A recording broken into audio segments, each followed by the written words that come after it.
আসসালামু আলাইকুম গাইস, সবাই কেমন আছেন? আশা করি ভালো আছেন। আল্লাহর রহমতে আমরাও ভালো আছি ও আপনাদের দোয়া ভালোবাসায়।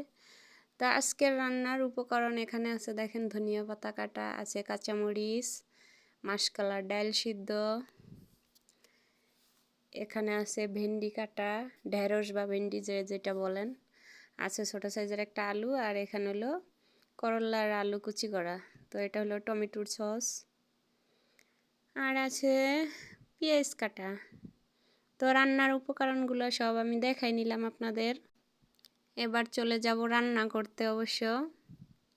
এই যে দেখেন, আজকে জাদুকরি একটা তরকারি হবে। তো আগে আমি করলাগুলো ভাজা নেই, তারপরে তরকারিটা দেখাইতেছি।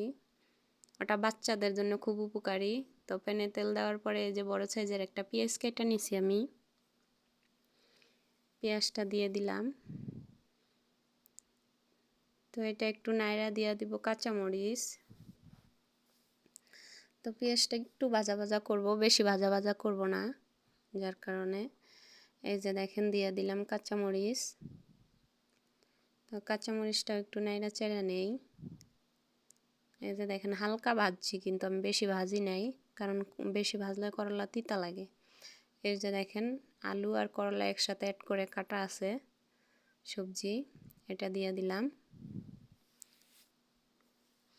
তো এখানে অনেকে বলবেন যে এইভাবে ভাজি করলে তিতা লাগে না ওইভাবে। আরে ভাই, তিতো জিনিস তো তিতো লাগবেই। তো মশলা দিয়ে আর কি যদি একটু কমানো যায় এই আর কি। তো এখানে দিয়ে দিব আমি পরিমাণ মতো লবণ। তো অনেকে করলা ভাজিতে হলুদ অ্যাড করে, হ্যাঁ, আমি অ্যাড করি না। আমার এইভাবেই ভাজি ভালো লাগে দেখতে, সবুজ সবুজ থাকে, সুন্দর লাগে দেখতে। তো আমি নাইড়া চাড়া দেখেন, আমি কিন্তু কোনো ঢাকনা ব্যবহার করি নাই। ঢাকা ছাড়া যদি আপনি করলা ভাজি করতে পারেন, অবশ্যই দেখবেন তিতা একটু কম লাগে এই আর কি। তিতো জিনিস তো তিতো লাগবেই।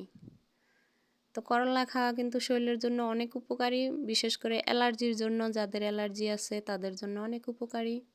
তো করলা ভাজি খাবেন মাঝে মাঝে। দেখেন এখানে ভাত হইতেছে ভাজির পাশাপাশি। তো আমার ভাজিটা প্রায় হয়ে আসছে, আর একটু সিদ্ধ করতে হবে। আমি কিন্তু চুলাটা কমায়া আস্তে আস্তে এটা ভাজি করতেছি। অনেকে ঢাকা দিয়ে ঢাইকা দেয় আলুটা সিদ্ধ হওয়ার জন্য, কিন্তু আমি ঢাকি নাই, এভাবেই। তো আমার ভাজি মোটামুটি হয়ে আসছে দেখেন একদম। আমি এটা আলাদা করে ঢাইলা নেব। যে আমি এখন তুইলা নিতেছি ফ্রিজে।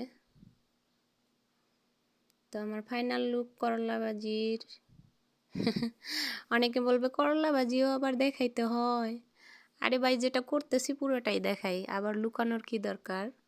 তো আমি আলাদা আর একটা কড়াই নিলাম, যেটা আমি তরকারিটা রান্না করব। আপনাদের পুষ্টি ভরপুর একটা তরকারি এটা। পুষ্টি ভরপুর কেন বললাম, আগে বলি এখানে কি কি দেই ওটা বলি। এই যে দেখেন এখানে আছে কালো জিরে, জিরে, সামান্য কটা সরিষা। তো একটু একটু ভাজা নেব, তেলের ভিতরে দিলে তো এমনিতেই ভাজা হয়ে যায়, আর ভাজার কি আছে। তো এটা ভাজার পরে দিয়ে দিব 4-5টা কাঁচামরিচ, এখানে 4টা নিছি, কারণ যেহেতু তরকারিটা আমার বাচ্চা খাবে এই কারণে আর কি ঝাল বেশি দিব না। আর দিয়ে দিলাম পেঁয়াজ।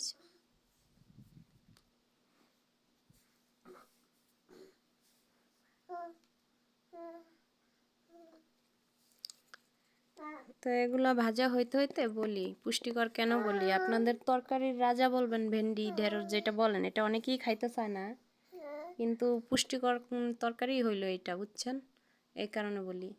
তো এখানে সামান্য একটু হলুদ গুঁড়ো আর একটু মরিচ গুঁড়ো আছে। আমার বাচ্চাটা দুষ্টামি করতেছে আসলে, তার কারণে ওর একটু শব্দ পাইতে পারেন, তো কেউ কিছু মনে করেন না। যার ঘরে ছোট বাচ্চা আছে তো জানেনি। তো আমি হলুদ মরিচটা ভাজা মশলাটা দিয়ে দিলাম, আলুগুলো একটু ভালো করে ভাজা নিব এই কারণে আর কি আগে দিয়ে দিলাম। কারণ ভেন্ডি তো তাড়াতাড়ি সিদ্ধ হয়ে যায়, ঢেঁড়স যেটা বলেন ওটা সিদ্ধ হয়ে যায়, তো তাড়াতাড়ি নরম জিনিস এটা, এই কারণে আলুটা একটু ভাজা নিলাম, পরিমাণ মতো লবণ দিয়ে দিলাম। তো আর একটু এটা নাইড়া চাইড়া ভাজবো আমি। ভাজা নিলে আলুটা একটু নরম হবে, তো ভেন্ডির সেম সেম হয়ে যাবে ওইটা, এই কারণে আর কি। তো এখানে আমি অ্যাড করতেছি টমেটো সস। টমেটো সস তো আপনাদের আগেই দেখাইছি, আমি রান্নার উপকরণ সবসময় আগে দেখাই যে কী কী লাগবে, যদি ভিডিওতে আমি একটা দেখাইতে ভুলে যাই এই কারণে। তো দিয়ে দিলাম ডাউল, এগুলো আমি ভালো করে কষাই নেব একটু।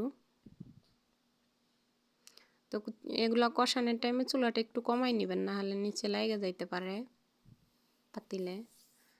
তো ভেন্ডিগুলোও দিয়ে দিলাম আমি, সব ধরনের সবজি কিন্তু এখানে দেওয়া হয়ে গেছে। তো আমি এটা একটু ভালো করে নাড়াচাড়া কষাই নেব ভালো করে। আপনার সবজি যত কষাবেন তত মজা হবে, হ্যাঁ। তো ভাইয়ারা পুরা যারা আমার ভিডিও দেখো তোমাদেরকে অসংখ্য ধন্যবাদ। আর আমার চ্যানেলটি সাবস্ক্রাইব করে দিবা। ভিডিওটি দেখো ঠিকই, লাইক কমেন্টস করো না, কষ্ট করে একটু করো, তো তোমাদের চ্যানেলটাও আমি খুঁজে পাবো। তো পরিমাণ মতো আমি পানি দিয়ে দিলাম, বেশি পানি দিব না যেহেতু এখানে অল্প তরকারি হবে।